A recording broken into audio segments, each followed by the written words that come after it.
Здравейте, казвам се Галина Рускова и съм на 29 години от Пловдив. Омъжена съм и имам едно дете, син на 2 години и той е моето щастие. Детството и юношеството ми мина в Стара Загора, където завърших гимназия.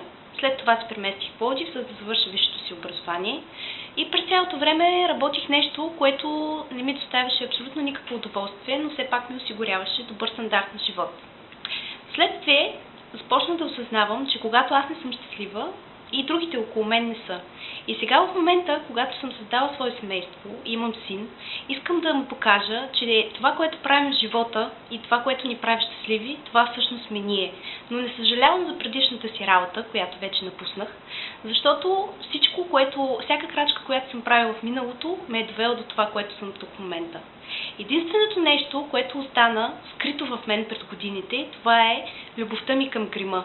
Искам да изразявам така себе си, че да покажа на другите в каква хармония съм.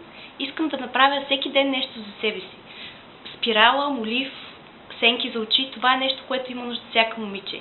Искам да го покажа и искам да разберат, че най-важното, което могат да направят за себе си, е да отделят 5 минути от ежедневието си, за да изразят себе си. Годините, в които учих висшето си образование в Пловдив и работех неудовлетворяващата си работа, постепенно и внезапно и неочаквано открих мейкъп блогърките, най-вече чуждестранни, защото все още не бях толкова навътре в използването на YouTube и VBOX.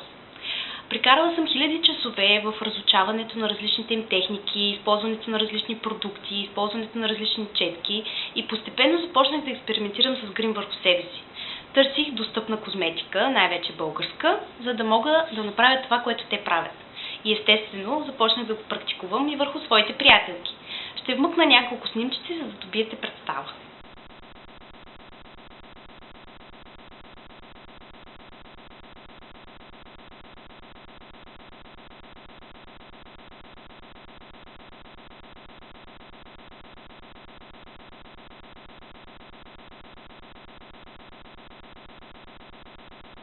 Искам да участвам в вашия конкурс и надявам се да ме изберете, за да покажа на младите момичета как правилно да използват грима си. От първите стъпки, правилният избор на фончетен, спирала, очна линия, това е най-важното. И ще видите как дори 5 минути отделени за себе си ще ви помогнат да изразите себе си, да бъдете това, което сте. И ще видите как положителните емоции ще ви завладеят. Ще се усмихвате повече и ще привличате само добри и хубави погледи. Благодаря ви, надявам се да ме изберете. И не забравяйте, най-доброто предстои!